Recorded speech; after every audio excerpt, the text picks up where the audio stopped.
Welcome guys. Today we're going to be finally digging into a little bit of speculation and discussion on the story developments that occurred with the Head of the Snake patch. So do obviously anticipate some spoilers here, nothing too crazy for now though, because the first stuff I want to discuss really is what we see in the new map Lake Doric before swelling into the actual main story instances. And Lake Doric indeed does have a lot of very cool stuff to talk about, specifically because of E. Now, you guys will remember when the original patch for Season 4 came out, Out of the Shadows, we saw several letters, missives, journals written by members of the White Mantle that uncovered a whole big bit of backstory as to why the plot had developed in the way that it did. And these journals were really cool. That system returned. There's only one on the next map, but like I say, it's to do with E. E being a very cool character, a character that didn't have any overt presence throughout any of Season 3 so far, or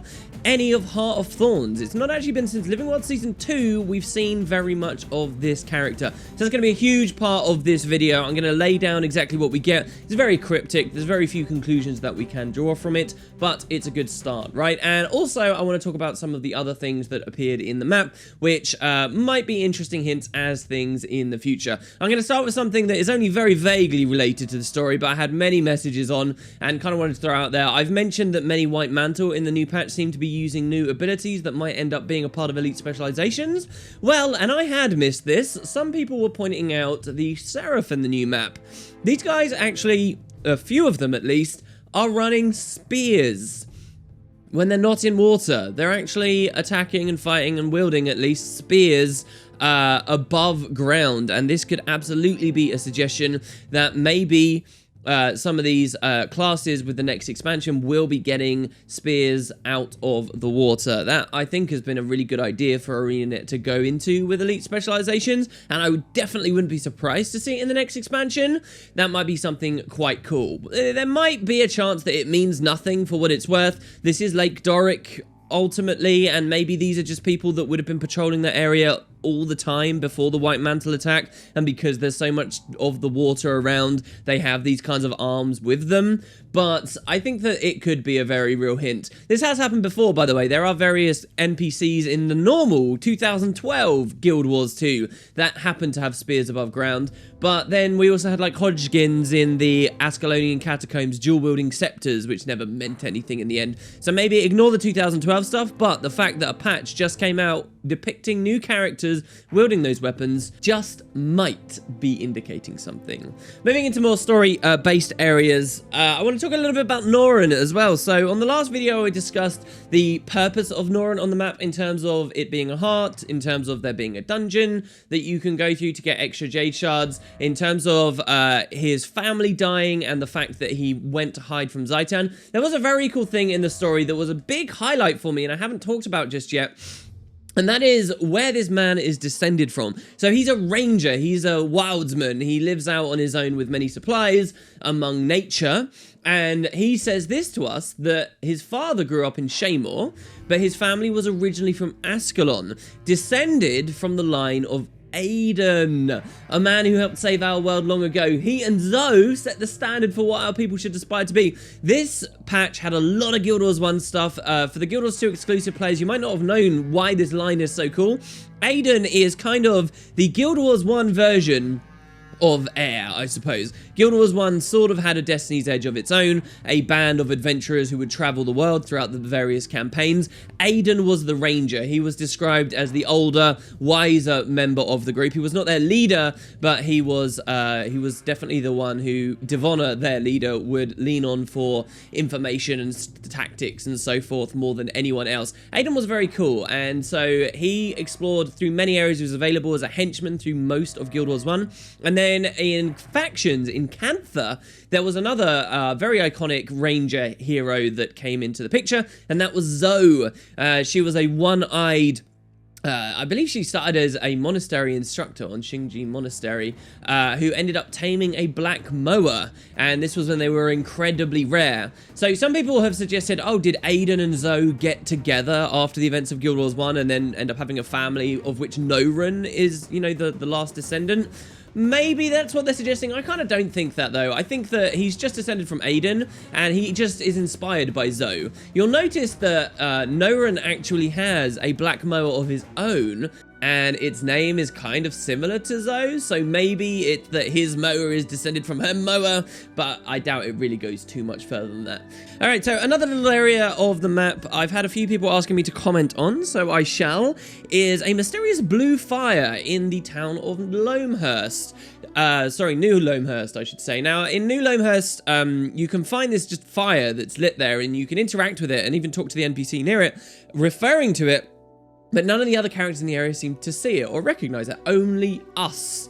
So this is kind of weird. What we've seen with this in the past is maybe in current events where we were seeing visions of anomalies after the Bloodstone explosion. We also saw that ghostly stuff, and this blue fire does seem to be ghostly in nature. We've also seen that same Bloodstone explosion caused ghosts to get thrown out everywhere, including this new map. So is there some kind of connection here? Is there some big story? Is this a sign that maybe the Shadow Stone or whatever didn't work? I actually don't think so. See, what you guys should understand is this blue fire is related to a subtle puzzle that gets played in the new map, and you've probably missed because someone else did it and then you didn't get the opportunity to. So, in the bottom of the map, there's a hidden area behind a door that will not open unless you escort a ghost to it. It's not a formal event in the game, but so when night falls on Lake Doric, there is a ghost that spawns near a tree, and you're supposed to take this blue fire and light different torches by trees to guide this spirit, who I believe is a priestess of Melandru, to the door, and then when it gets to the door, it opens the door and you can go through. So, I think that this flavor text about this fire and that it's kind of unique and special in some way isn't some grand thing about a story upcoming. I think that this was just to tip people off to understand there's a bit of a puzzle they can play in that area to get through that door and then get the little achievement that's back there and find the graves of the Guild Wars 1 heroes, which I've already talked about, characters like Captain Langmar. So I think that that's all that is. Maybe some of you guys have got some theories that would refute this and there is more to the ghosts, because ultimately ghosts do appear on the map to the north. But right now, I think I'm pretty much on empty with the blue fire thing. I think that's about it. So there you go, that's just a little bit more about the map. Now, let's talk about the notes from E, the letters from E. So, as you explore, there are 7 different places where you can find a letter on the ground and you can read it for some extra information. One thing I really appreciate about the way this was designed, if you find all 7, you get an achievement, is that they actually persist on the ground at all times instead of disappearing as we saw in Bloodstone Fen. So even once you finish the achievement, you still get to explore Lake Doric on alternate characters and find those letters there and immerse yourself into the full story, which is the much better way of doing it. Right now, if I left Guild Wars 2 for a year and then made an alternate character and decided, yeah, I want to go play Season 3 again, when I get to Out of the Shadows and Bloodstone Fen, I'm not going to find all of those White Mantle messages because they disappeared once I picked them up the first time, and that's going to take away from my enjoyment. At least these ones stay on the ground, and I think there's another reason that the devs made this little improvement there, and that's because where you actually find these notes, there are further clues about the story and little things to interpret, only in a small way, but it's something I was a little bit confused by, and hopefully you guys will see here. So there are 7 messages. Each of them was written by E. So E is this mysterious puppet master character who's been in the background since Living World Season 1. They seem to be fighting the good fight. They seem to be directing us. They've had direct correspondence with us before. Well, not direct, but they've had correspondence with us before, directing us to where we are most needed during desperate times. They helped us against Scarlet. They helped us when Morgemoth started becoming a threat and guided us around Drytop and the Silver Waste and so forth. And then with Heart of Thorns, it just stopped. And then in Season 3, he hasn't had any, or she hasn't had any presence just yet until this release. So it's very exciting stuff straight away that he even came back, okay?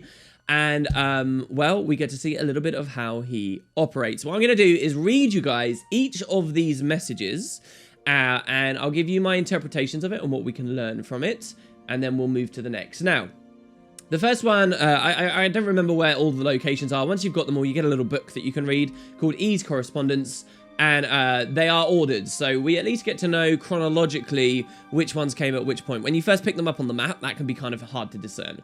So, E's first letter. It's a very simple letter. It simply says this: missive received. You must now act with the utmost urgency. The search for Caudicus continues, but no one has yet checked the Centaur camps. Take your team and see if they're hiding them. So in terms of the timeline, this is actually the first letter, but this you find at the furthest area away of the map. You find it in the Centaur camps way off to the north. So, what we can tell from this is all the letters you're about to hear, guys, are all very contemporary messages. They come, they're set at least after Out of the Shadows. Out of the Shadows, Caudicus reveals himself to be the Confessor. He publicly states that in some current event stuff to the people of Kryta, and he runs off. No one can find him. That's when E writes this letter. So that's an important thing to understand already. We're not looking at stuff from ages ago. This has got nothing to do with E's interaction with Marjorie way back when, or any of the other stuff where E came from. It's pretty much about the Krytan Civil War and what E tried to do to assist as best they could, all right? We can also learn a couple of other things from this letter as well, right?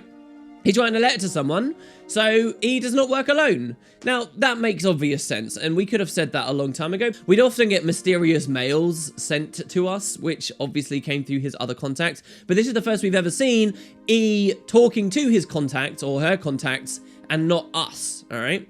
So yeah, and I think the idea here, guys, as well, what I was saying is where you pick all these letters up is somehow important. I think what this patch is doing is it's demonstrating he has his fingers in many pies.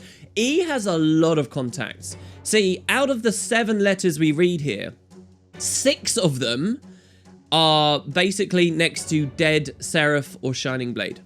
6 of them. So these were all E's men and women, and all of them eventually died in the middle of their task. I believe each letter we read is supposed to go to a different character.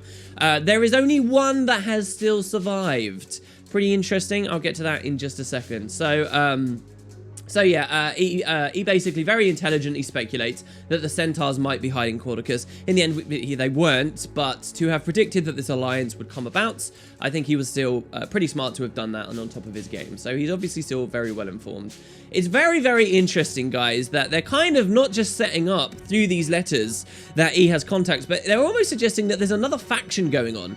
There's a lot of mysterious behind-the-scenes factions in Guild Wars 2 of today. The White Mantle, hell, for a long time were basically in that position. We've got the Shining Blade, we've got the Order of Whispers bobbing around. When you look at some of the other aces, you've got stuff like the Arcane Eye. It's ridiculous. And now it feels like E has his own faction too.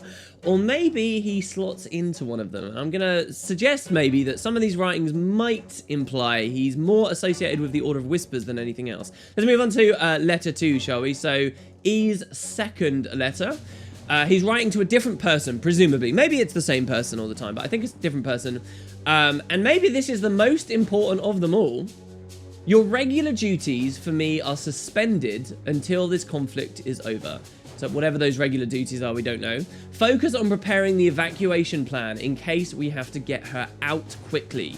Take your brother with you. She's unlikely to go if given a choice, so we may need his special skills to force her for her own good. All right, now there's a lot going on in this message that is very hard to interpret. Okay, so what can we understand first of all? This person has regular duties. What are those? We don't know. Maybe that doesn't matter.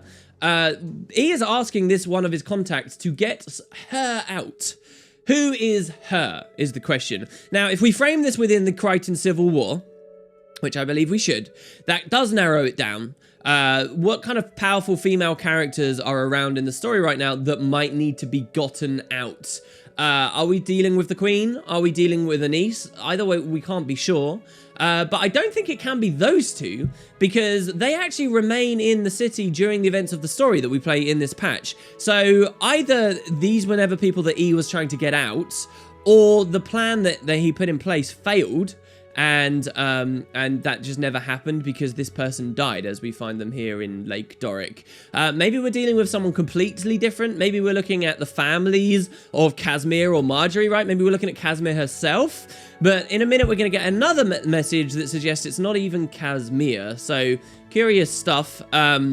We do, of course, know that Marjorie has defected. Well, not defected. Marjorie's hanging around with Lazarus right now. Is this message set after that happened? Are we talking about Marjorie? Let's read it again, okay? Focus on preparing the evacuation plan in case we have to get her out quickly. Is this looking after Marjorie? Because remember, E had direct contact with Marjorie before. I'd love to hear what you guys think. I can't really narrow it down too much more than that right now. Another interesting little thing here, whoever E was commanding here has a brother.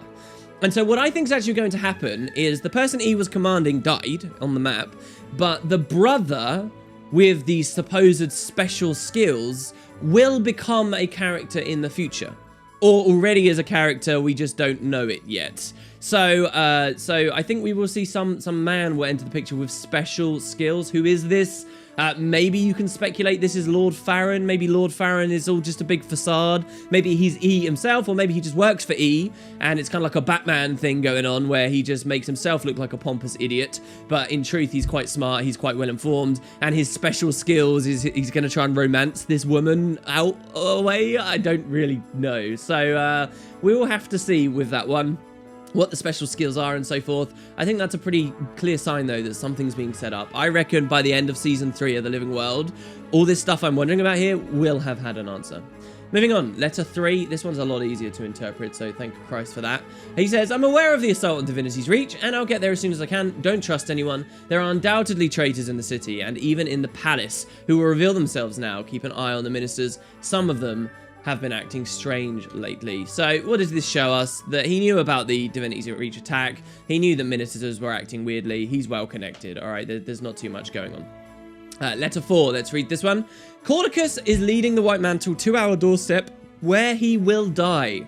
This is his final betrayal. Now, I'd just like to make a point that in the main story, you get a bunch of letters in one of the instances revolving around Cordicus, and there is a reference to E there as well.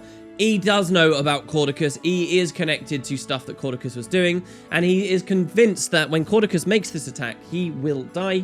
He says, though most interestingly, I need you to shadow Logan Thackeray. Stay with him, but don't let him see you. Keep him alive. He still has a role to play.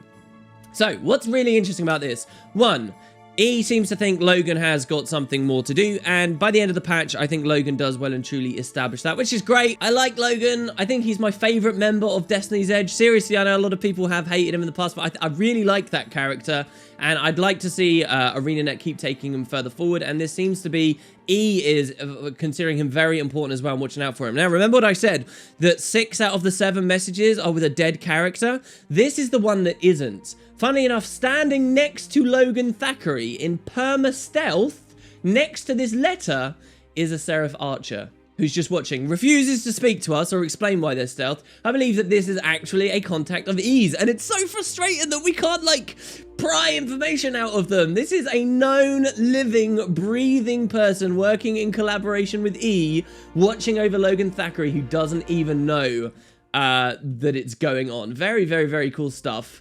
Unless maybe the devs are hinting at something else there, but that's totally my interpretation. I think it's a pretty cool thing for them to have done. So that's that letter.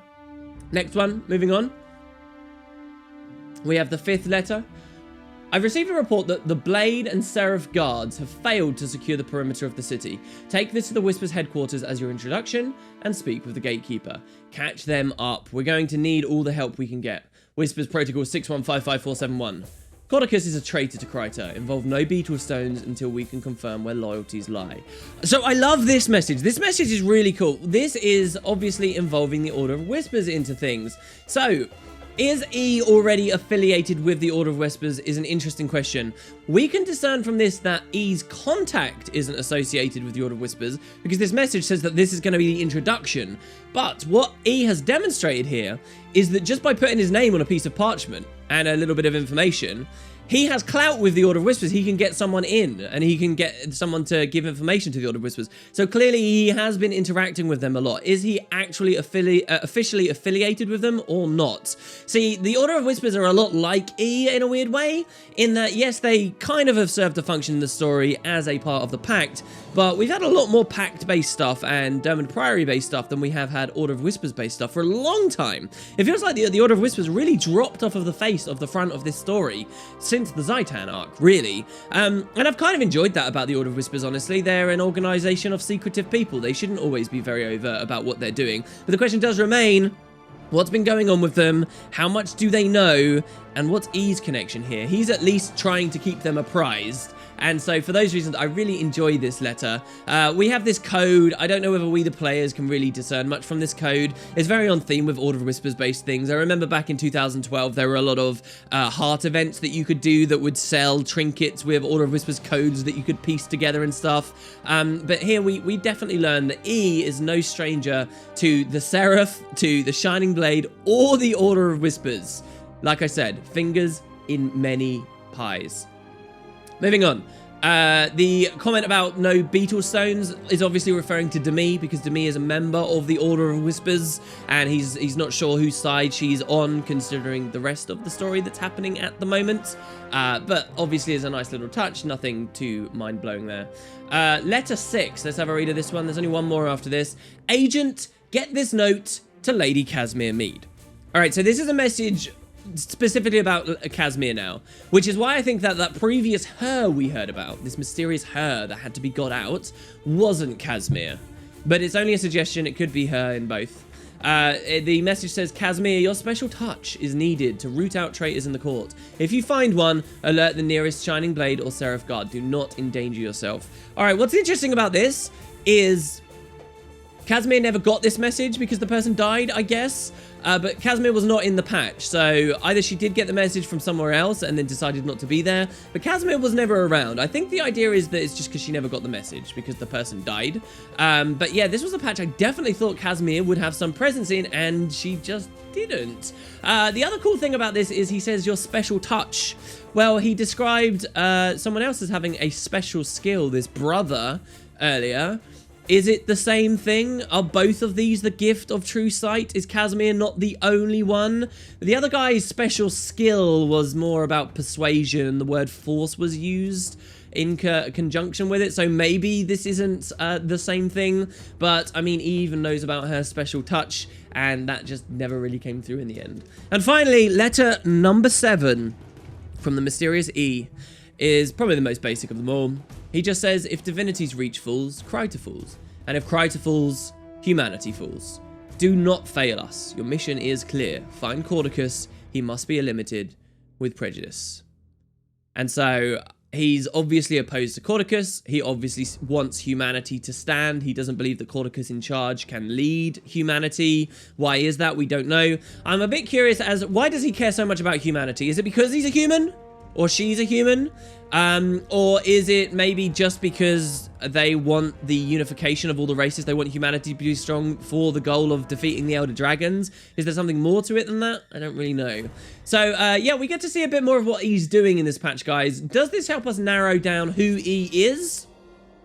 Some people will say yes. Some people will say, look, that this person is so well connected with the Seraph, with the Shining Blade, with human stuff going on, that obviously it must be a human. They care a lot about the humans. Maybe this is Lord Farron, right? You combine the capital L and the capital F and you get E. Or maybe it's a Vinia who has survived all these years. Maybe it's a niece. I mean, there's some profound ideas that it could be a niece as well. I'm not so much in that camp, though. What I think the Get Devs might be winding up to here is showing another area, disparate part of the game where E also is just as perfectly well connected, and then that would blow the theories wide open. We'll see. Who's your top contender, guys? Maybe one day we'll do a video where we throw every character that E could possibly be and try and lay on the line where that fits. Maybe this does shine more light on humanity for now, but we'll have to see. That's the Lake Doric most interesting stuff, guys. I don't think I've missed anything from that now. If I have, do let me know in the comments. I'll do my best to keep everybody informed about anything that you bring to my attention. And until next time, where we'll be looking at the main story, take it easy, guys. Thanks very much for watching. I really appreciate your support, and I'll see you very shortly. Have a good one, guys.